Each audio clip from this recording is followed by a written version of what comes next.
شہر کے دروازے پر پہنچتے ہی مسافروں اور نوواردوں پر ہیبت طاری ہو جاتی تھی۔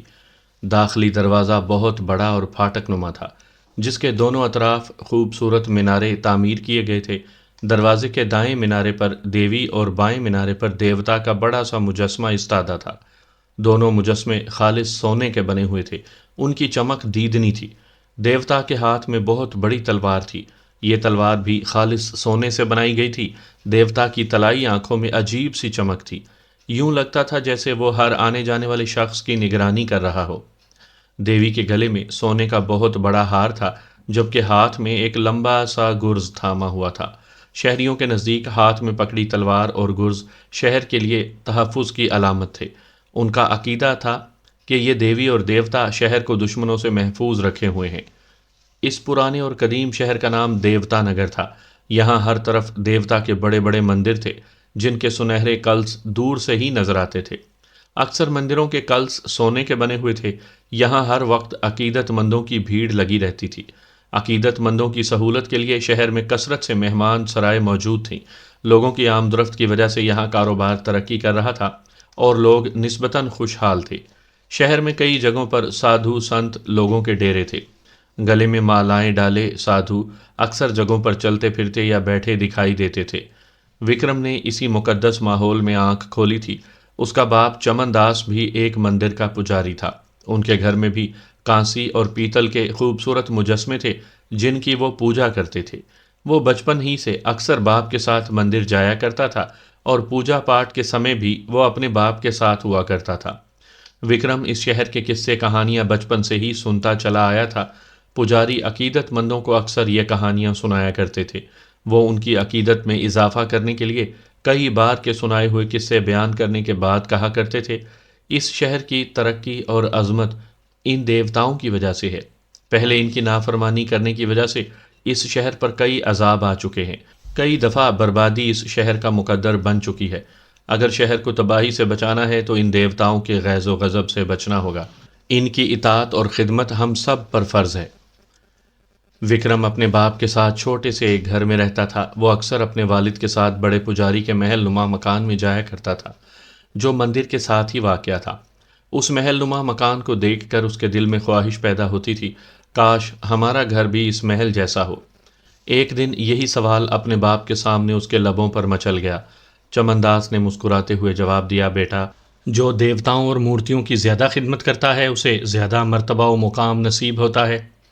بڑے پجاری دیوتاؤں اور مورتیوں کی زیادہ خدمت کرتے ہیں، اس لیے ان کا مکان بڑا اور مرتبہ بہت بلند ہے۔ میں چھوٹا پجاری ہوں، میں کم خدمت کرتا ہوں، اس لیے میرا مقام اور مرتبہ چھوٹا ہے۔ ظاہر ہے پھر میرا گھر بھی چھوٹا ہوگا۔ وکرم کے معصوم ذہن میں زندگی میں آگے بڑھنے کا یہ چھوٹا اور سادہ سا فلسفہ ثبت ہو گیا۔ وکرم جب بڑا ہوا تو اپنے باپ کے ساتھ روزانہ مندر جانے لگا تھا۔ وہ زیادہ سے زیادہ دیوتا اور دیوی کی خدمت کیا کرتا تھا۔ وہ سوچتا تھا، باپ نے خدمت میں جو کسر چھوڑی ہے وہ میں پوری کر دوں گا، تاکہ دیوی اور دیوتا خوش ہو کر بڑا مکان عطا کر دیں۔ وہ صبح سویرے مندر پہنچ جایا کرتا تھا، پہلے صفائی کرتا، پھر زائرین کو پانی پلاتا، گھر سے لایا ہوا دودھ دیوتا کی نظر کرنے کے بعد بتوں کے گلوں میں تازہ پھولوں کے ہار بھی ڈالا کرتا تھا۔ دیوتا اور دیوی کو خوش کرنے کے لیے وہ ہر جتن کر رہا تھا۔ اس کی آواز صاف اور سریلی تھی۔ اس نے بھجن گانا بھی سیکھ لیا تھا، روزانہ ترنم کے ساتھ بھجن گاتا تھا۔ لوگ اس کی باریک سریلی آواز سے بہت محظوظ ہوا کرتے تھے۔ بڑے پجاریوں کے علاوہ مندر میں خدمتگاروں کی ایک فوج ظفر موجود تھی۔ ہر خدمتگار اپنے طور پر دیوتاؤں کو زیادہ سے زیادہ خوش کرنے کی کوشش کرتا رہتا تھا۔ وکرم نے ایک دن سب سے پرانے خدمتگار سے پوچھا، دیوتاؤں کی جتنی خدمت تم نے کی ہے، اتنی خدمت کسی اور نے نہیں کی، لیکن پھر بھی تمہارا تو اپنا گھر تک نہیں ہے۔ یہ بڑے پجاری سوائے زبان چلانے کے کچھ بھی نہیں کرتے ہیں، لیکن پھر بھی یہ بڑے بڑے محلوں میں رہتے ہیں۔ پرانا خدمتگار اس کی بات سن کر مسکرایا اور بولا، تم ابھی بہت چھوٹے ہو، نادان ہو، آسمانی باتوں کو نہیں سمجھ سکتے۔ میرا مشورہ ہے کہ ایسی باتیں بڑے پجاریوں کے سامنے کبھی نہ کرنا۔ ان باتوں سے مقدس دیوتاؤں کی توہین کا پہلو نکلتا ہے، وہ ناراض ہو جاتے ہیں۔ وکرم اس کی باتیں سن کر گہری سوچ میں مستغرق ہو گیا تھا۔ چند ثانیوں کے بعد اس نے کہا، لیکن تم تو میرے ہمراز ہو، میرے دوست ہو، اچھے آدمی ہو، میں تم سے پوچھ کر ہی رہوں گا کہ یہ دیوتا یہ ناانصافی کیوں کرتے ہیں؟ پرانا خدمتکار چند لمحے سوچتا رہا، پھر بولا، دیوتا کسی سے ناانصافی نہیں کرتے۔ اصل میں انسان بہت جلد باز اور ناشکرا ہے۔ کسی کو اس دنیا میں مل جاتا ہے اور کچھ لوگوں کو اگلے جہان میں ملتا ہے۔ اس جنم میں محروم رہنے والے اگلے جنم میں جھولیاں بھر لیتے ہیں۔ اس کی باتیں سن کر وکرم خاموش ہو گیا۔ شاید وقتی طور پر اس کا دل مطمئن ہو گیا تھا۔ عبادت گاہ 24 گھنٹے آباد رہتی تھی۔ یہاں دن کو بھی لوگوں کا تانتا بندھا رہتا تھا، رات کو بھی بے چین لوگوں کی بھیڑ لگی رہتی تھی۔ مندر میں بھانت بھانت کے لوگ آیا کرتے تھے، کچھ امیر اور صاحب ثروت لوگ جو سمجھتے تھے کہ ان کی دولت دیوتا کی نظر کرم کی وجہ سے تھی، وہ نذرانے دینے آیا کرتے تھے۔ کچھ ایسے لوگ بھی یہاں آیا کرتے تھے جو دنیا کو پانے کے لیے ہر طرح کا جتن کر چکے تھے، لیکن پھر بھی دنیا ان کی مٹھی میں نہیں سمائی تھی۔ اب وہ دیوتا کے پاس آتے تھے تاکہ دیوتا اپنی لامحدود شکتی کو بروئے کار لا کر دنیا کو سمیٹ کر ان کی مٹھی میں دے دیں۔ یہاں مسلسل آنے والوں میں ایسے لوگوں کی بھی کمی نہیں تھی جو شباب کی بہاریں گزار چکے تھے۔ زندگی کی بھاگ دوڑ نے انہیں تھکا دیا تھا۔ اب وہ بے چینی اور ہنگامہ خیزی سے اکتا کر سکون کی تلاش میں تھے۔ وکرم اب اداس رہنے لگا تھا۔ اس نے دیوتاؤں اور دیویوں کی خدمت میں رات دن ایک کر دیا تھا۔ کوئی دقیقہ فروگزاشت نہیں کیا تھا، مگر اس کی مرادیں پوری نہیں ہو رہی تھیں۔ اس کا یقین مسلسل متزلزل رہنے لگا تھا۔ اسے لگتا تھا کہ یہ آسمانی دیوتا بھی ناانصافی کر رہے ہیں، کسی کو ضرورت سے زیادہ دے رہے ہیں تو کسی کو پیٹ بھرنے کے لیے چند نوالے بھی نہیں دیتے۔ کوئی بہتات میں مر رہا ہے تو کوئی انحطاط سے۔ جب کبھی اس کا یقین اور ایمان زیادہ متزلزل ہونے لگتا تو ایک انجانا سا خوف اس کے دل میں بیٹھ جاتا کہ کہیں دیوتا اس کے دل کا حال جان کر اسے سزا ہی نہ دے دیں، اسے تباہ و برباد ہی نہ کر دیں۔ وہ اکثر بڑے پجاریوں سے نظر بچا کر گزر جاتا تھا۔ اسے ڈر لگنے لگا تھا کہ کہیں بڑے پجاری اس کی آنکھوں میں جھانک کر دل کا حال نہ پڑھ لیں۔ ایک دن بڑے پجاری نے تقریر کرتے ہوئے کہا، دیوتاؤں کی خدمت کرنا اور ان کو نذرانے دینا ہم سب پر فرض ہے۔ ماضی میں دیوتاؤں کی نافرمانی کے نتیجے میں اس شہر پر کئی دفعہ تباہی آ چکی ہے۔ مقدس دیوتاؤں کی نافرمانی کرنے والے خود بھی عذاب کا شکار ہوتے ہیں اور پورے شہر کی تباہی کا سبب بھی بنتے ہیں۔ لوگ دم سادھے پجاری کی باتیں سنتے رہے۔ اکثر لوگوں کے چہرے خوف سے زرد ہو رہے تھے۔ شاید وہ لوگ سوچ رہے تھے کہ تھوڑی بہت نافرمانی تو وہ کرتے رہتے ہیں، پتہ نہیں کس وقت کوئی نافرمانی عذاب اور تباہی کا موجب بن جائے۔ تمام لوگ بڑے پجاری کی باتیں توجہ سے سن رہے تھے کہ اتنی دیر میں ایک مجہول سا شخص اٹھا۔ اس کے لمبے بال دونوں شانوں پر پھیلے ہوئے تھے، گلے میں پتھروں کی ایک مالا اور ایک تسبیح جھول رہی تھی، چہرے پر بے ترتیب داڑھی اس کی مفلوق الحالی کی کتھا بیان کر رہی تھی۔ اس کی آنکھوں میں ایک پراسرار ویرانی چھائی ہوئی تھی۔ اس نے کہا لگایا اور بولا، پجاری، تمہاری باتیں ٹھیک ہیں۔ میں نے بھی سنا ہے کہ دیوتا کا غیظ و غضب اس شہر پر کئی بار نازل ہوا ہے۔ سب مکان تباہ ہو گئے، سارے لوگ ہلاک ہو گئے، نہ کوئی نیک بچا نہ کوئی بدکار۔ اس کی دخل اندازی سے پجاری برہم ہو گیا تھا، لیکن خاموش تھا، گویا زبان گنگ ہو گئی تھی۔ وہ مجہول شخص پجاری کی اس کیفیت سے لطف اندوز ہوتے ہوئے سلسلہ کلام جوڑ کر بولا، تمہارے دیوتاؤں نے بھی ناانصافیاں کی ہیں، نیک لوگوں کو بھی وہی سزا دی ہے جو بدکاروں کے لیے تھی۔ تمہارے دیوتا بہرے ہیں، عذاب لاتے ہوئے ان کو معصوموں کی چیخیں سنائی نہ دی۔ تمہارے دیوتا اندھے ہیں، ان کو نیک اور بدکار کا فرق ہی دکھائی نہ دیا۔ ابھی وہ بہت کچھ کہنا چاہتا تھا کہ چند لوگ اٹھے اور اسے گھسیٹتے ہوئے باہر لے گئے۔ پجاری کی آنکھوں سے غصے کی چنگاریاں نکل رہی تھیں۔ وہ غصے سے بولا، ایسے ہی نافرمان لوگوں کی وجہ سے شہروں پر عذاب آتے ہیں۔ وکرم اس صورتحال کو دیکھ کر اور بوڑھے مجہول کی باتیں سن کر بہت پریشان ہو گیا تھا۔ اس نے پرانے خدمتگار سے پوچھا، یہ شخص کون تھا؟ وہ بولا، اس کو کوئی نہیں جانتا، کوئی یہ بھی نہیں جانتا کہ یہ کہاں سے آتا ہے۔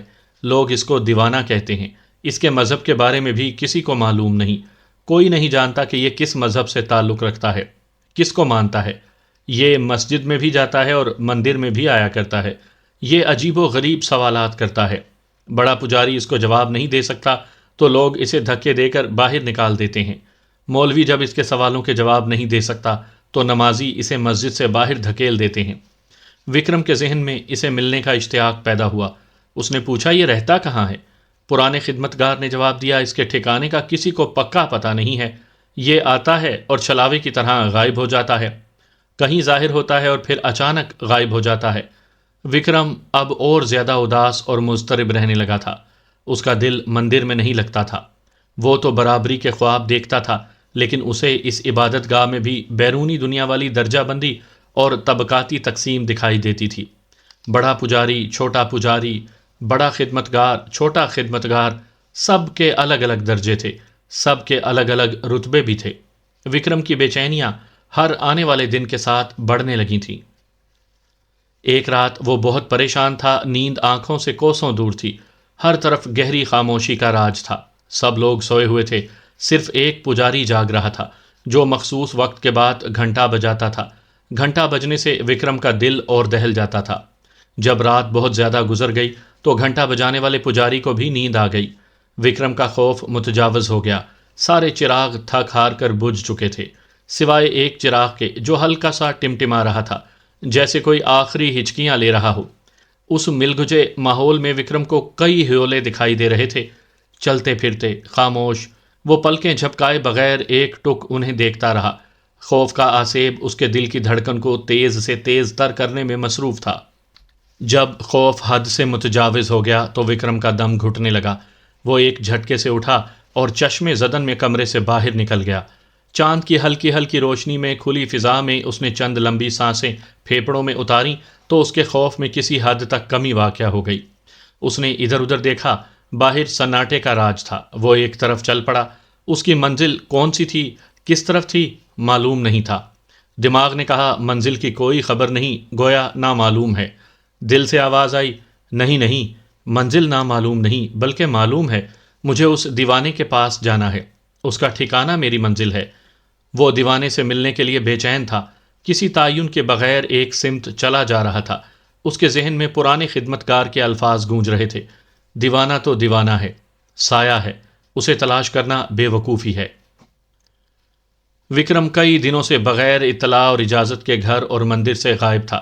کہیں اسے کچھ کھانے پینے کو مل جاتا تو کھا پی لیتا۔ وہ بھوک اور پیاس سے منزل کی تلاش میں بے نیاز ہو چکا تھا۔ ایک دن اس کی مراد بھر آئی۔ جنگل کے اس پار دریا کے کنارے ایک شخص دریا میں کنکریاں پھینک رہا تھا۔ وکرم کی طرف اس کی پیٹھ تھی، چہرہ دکھائی نہیں دے رہا تھا، مگر وکرم نے اسے پہچان لیا تھا۔ یہ وہی دیوانہ تھا جس کی تلاش میں وہ گھر، مندر، حتیٰ کہ اپنی ذات سے بے نیاز ہو چکا تھا۔ وکرم کا چہرہ خوشی سے تمتما اٹھا، قدموں کی رفتار غیر معمولی طور پر بڑھ گئی۔ اچانک دیوانے نے اس کی طرف رخ پھیرا اور مسکرا کر کہا، تلاش سچی اور بے لوث ہو تو منزل مل ہی جاتی ہے، آؤ بیٹھو یہاں میرے پاس۔ دیوانے نے دوبارہ کنکریاں اٹھائیں اور ایک ایک کر کے دریا میں پھینکنے لگا۔ وہ بڑے انہماک سے کنکریاں پھینک رہا تھا۔ چند ثانیوں کے بعد گویا ہوا، انسان کی حیثیت اس دنیا میں اتنی ہے جتنی ان کنکریوں کی دریا میں، لیکن پھر بھی انسان اس دنیا میں اکڑ کر چلتا ہے۔ بے خبر جو ہوا، بے دھیان جو ہوا۔ وہ دیوانے سے مل کر بہت خوش ہوا تھا۔ اس کے پہلو میں بیٹھ کر طمانینت اور سکون محسوس کر رہا تھا۔ یک بارگی وکرم نے اس کے ساتھ رہنے کا فیصلہ کر لیا۔ اس کے لبوں پر بہت سے سوال مچل رہے تھے، مگر دیوانے نے اسے دیکھ کر پیار سے کہا، ابھی نہیں، آہستہ آہستہ بہت کچھ سمجھ جاؤ گے، جلد بازی نہ کرو۔ ویسے تو انسانوں کی عجلت نے انسانوں کو بے چین اور مضطرب کر رکھا ہے۔ شاید انسان یہ چاہتا ہے کہ جلد از جلد قیامت آ جائے، یہ دنیا ختم ہو جائے۔ سامعین کرام، آپ سن رہی ہیں ایک دلچسپ اردو کہانی جس کا نام ہے مقدس گائے۔ مجھے امید ہے آپ کو میری یہ کاوش پسند آئے گی۔ آپ نے اگر ابھی تک میرا چینل مائی وائس سبسکرائب نہیں کیا تو ابھی میرے چینل کو سبسکرائب کر کے بیل نوٹیفیکیشن آن کر لیجئے تاکہ آنے والی ہر نئی کہانی کی اطلاع بر وقت آپ تک پہنچ سکے۔ دیوانہ اکثر خاموش رہتا یا آسمان کی طرف تکتا رہتا تھا۔ کبھی کبھی وہ زمین پر آڑی ترچھی لکیریں کھینچنے لگ جاتا، جیسے کسی چیز کا حساب کتاب کر رہا ہو یا کچھ کاٹ رہا ہو۔ ایک دن وکرم نے اس سے پوچھا، سب لوگ یہ کہتے ہیں کہ دیوانہ خدا اور بھگوان کو نہیں مانتا۔ وہ مسکرا کر بولا، میں بھگوان کو مانتا ہوں، لیکن بھگوان کا نام استعمال کر کے پیسہ بنانے والے پجاریوں کو نہیں مانتا، ان کے خلاف بولتا ہوں۔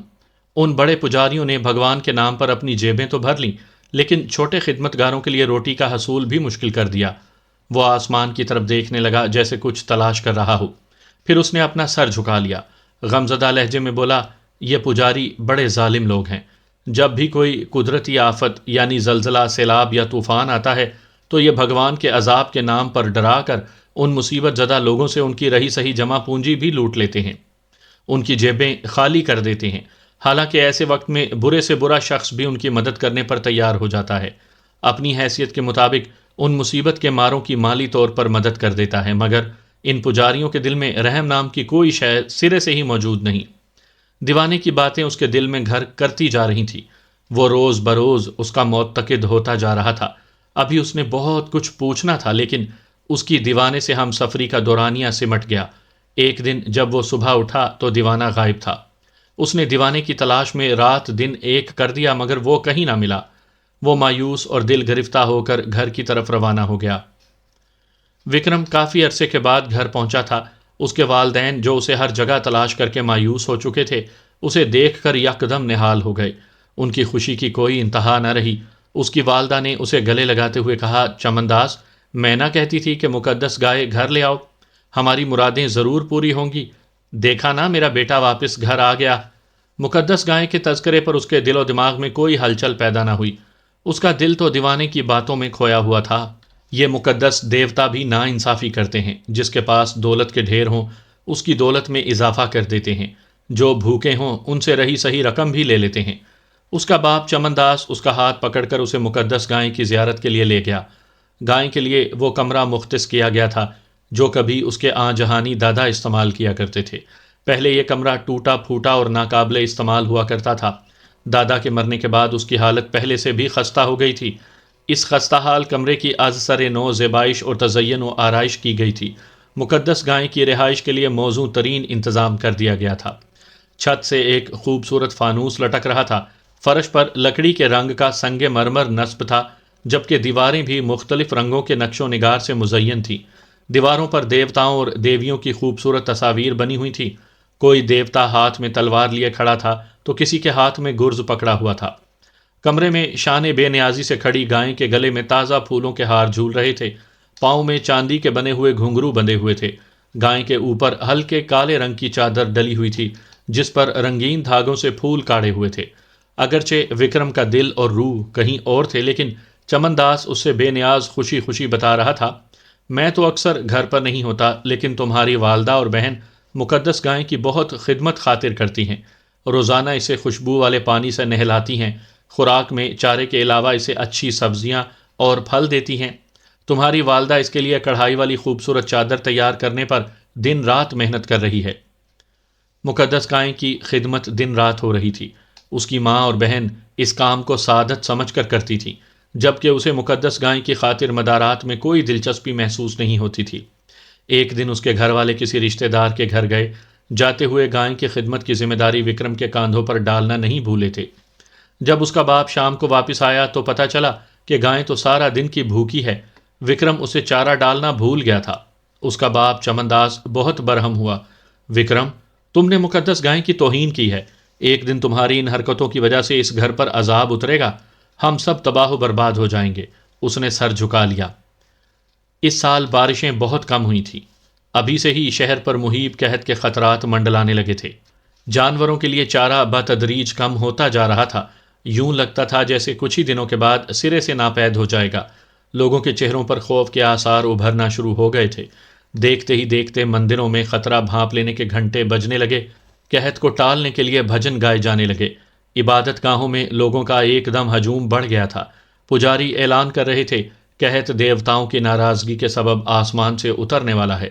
یہ ہمارے گناہوں کی شامت ہے، ہمارے پاپ کی سزا ہے۔ اس کو ٹالنے کے لیے دیوتاؤں کو خوش کرنا ضروری ہے۔ اس کے لیے دیوتاؤں اور دیویوں کو بھرپور نذرانے دیے جائیں، دل کھول کر تحفے تحائف دیوتاؤں کے چرنوں میں پیش کیے جائیں۔ کیا خبر کس سمے کون دیوتا ہم پاپیوں پر راضی ہو جائے اور قحط ٹل جائے۔ سمجھدار لوگ ابھی سے خوراک ذخیرہ کرنے پر لگے ہوئے تھے۔ امیر لوگ قحط کے خوف سے اپنے اہل و عیال اور خوراک کو شہر سے دور محفوظ جگہوں پر منتقل کرنے میں ہمتاً مشغول تھے۔ انہیں خوف تھا کہ جب قحط زیادہ ہوا تو لوگ ان پر دیوانہ وار پل پڑیں گے اور حملہ کر کے ان کی ذخیر شدہ خوراک اور مال و اسباب لوٹ لیں گے۔ دوسری طرف غریب اور کمزور لوگ ابھی تک قحط ٹالنے کے لیے نذرانے دینے پر لگے ہوئے تھے۔ پجاری بڑے سمجھدار تھے، انہیں خود اپنے دیوتاؤں پر کامل یقین نہیں تھا کہ وہ قحط ٹال دیں گے، اس لیے وہ بھی اپنی دولت اور خوراک شہر سے باہر خفیہ ٹھکانوں میں منتقل کر رہے تھے۔ دن بھر جو ہاتھ لگتا رات کی تاریکی میں پناہ گاہوں میں منتقل ہو جاتا تھا۔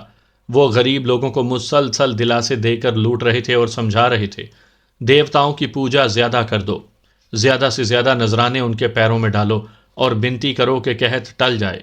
وکرم دیکھ رہا تھا کہ پجاری بڑے خود غرض واقع ہوئے تھے۔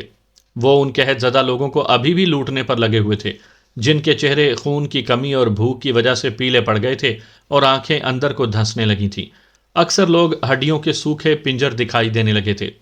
اس کے اپنے گھر کے حالات دن بدن خراب ہوتے جا رہے تھے، لیکن اس کا باپ پھر بھی مقدس گائے کو خوراک کہیں نہ کہیں سے لا کر وقت پر دیا کرتا تھا، جبکہ وہ اور اس کی بہن بھوکے رہ جاتے تھے۔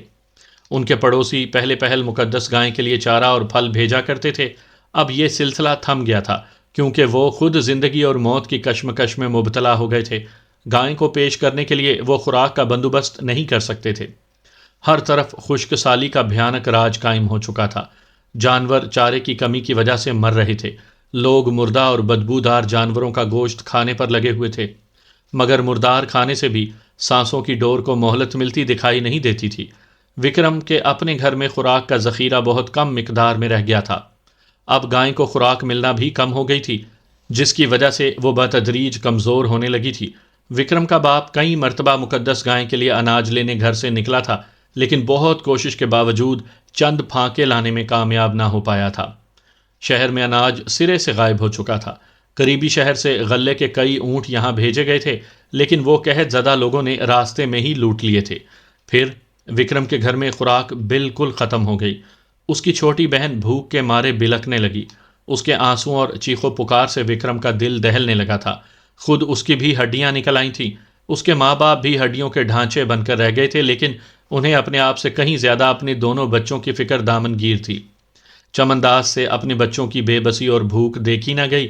وہ چھری اٹھا کر لایا اور وکرم سے بولا، آؤ بیٹا، مقدس گائے کو ذبح کرتے ہیں۔ یہ کہتے ہوئے اس کی زبان لڑکھڑا رہی تھی اور لفظ حلق میں کانٹوں کی طرح اٹک اٹک کر برآمد ہو رہے تھے۔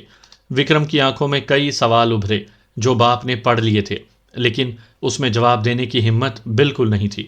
وکرم کے ذہن میں یک بارگی دیوانے کے الفاظ گونجے، کوئی مقدس وقدس نہیں جگ میں، سب سے مقدس بھوک ہے، بس بھوک۔